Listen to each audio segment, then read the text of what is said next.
السلام علیکم ورحمۃ اللہ وبرکاتہ۔ اعوذ باللہ من الشیطان الرجیم، بسم اللہ الرحمن الرحیم۔ اللہم صلی علی محمد وعلی آلہ محمد بارک وسلم۔ قرآن مجید کو کتنی مدت میں ختم کیا جائے؟ تو ایک حدیث ہے جس میں حضرت ابن عمر رضی اللہ عنہ سے روایت ہے کہ رسول اللہ صلی اللہ علیہ وسلم نے مجھے 5 دن سے کم مدت میں پورا قرآن مجید ختم کرنے کی اجازت نہیں دی۔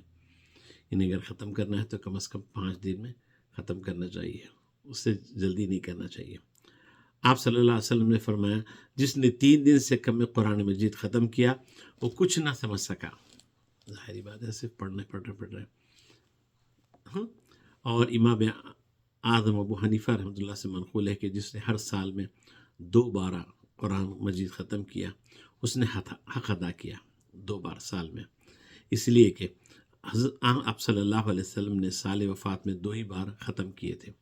اللہ کے رسول صلی اللہ علیہ وسلم جب وفات کا آخری سال تھا تو 2 مرتبہ قرآن مجید ختم کیے تھے۔ تو امام اعظم ابو حنیفہ رحمۃ اللہ فرماتے ہیں کہ کم از کم ختم کرنا ہے تو سال میں 2 بار ختم کرنا چاہیے۔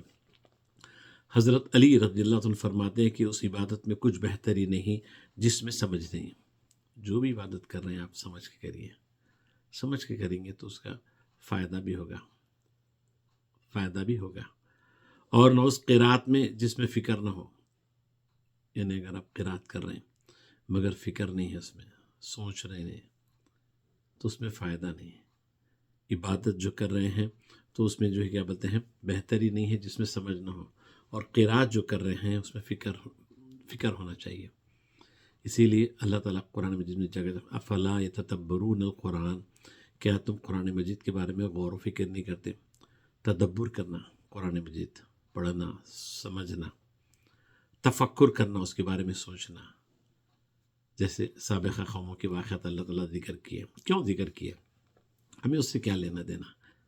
تو سمجھانے کے لیے ہے کہ دیکھو ہمیں ایسے کیے تھے سابقہ لوگوں کے ساتھ، نیک لوگوں کے ساتھ یہ انعام ہے، برے لوگوں کے ساتھ ان کا حشر ایسا ایسا ختم کر دیا۔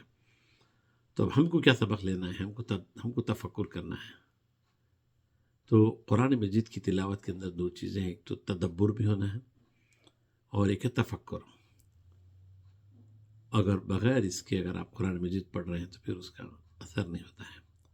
تو حضرت علی فرماتے ہیں کہ جو بھی قرآن مجید کی تلاوت کرتے ہیں اس میں فکر والی چیز ہونا چاہیے۔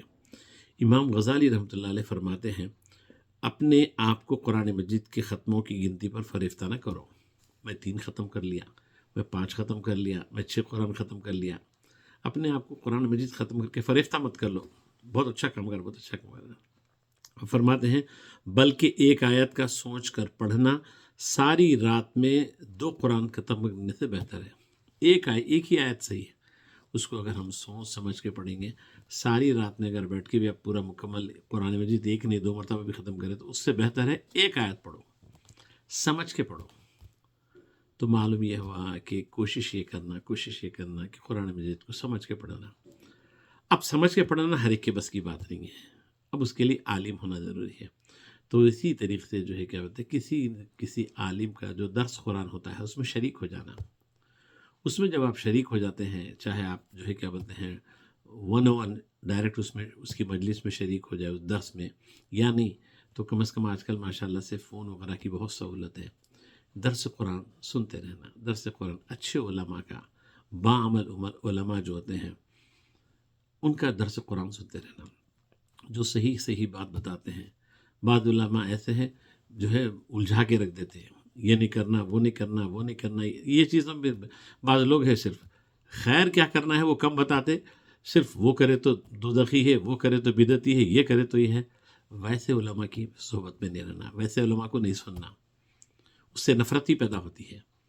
تو اچھے علماء جس کے ذریعے سے قرآن کا صحیح فہم دیتے ہیں اور محبت اور اتحاد والی چیز اور اپنی تزکیہ والی چیز کرتے ہیں، ویسے علماء کا بیان سننا، تو اس کا اثر بھی ہوتا ہے۔ اللہ تعالیٰ سے دعا ہے کہ اللہ تعالیٰ ہم کو صالح علماء کی بات سننے کی توفیق عطا فرمائے، آمین یا رب العالمین، والحمد للہ رب العالمین۔ السلام علیکم ورحمۃ اللہ وبرکاتہ۔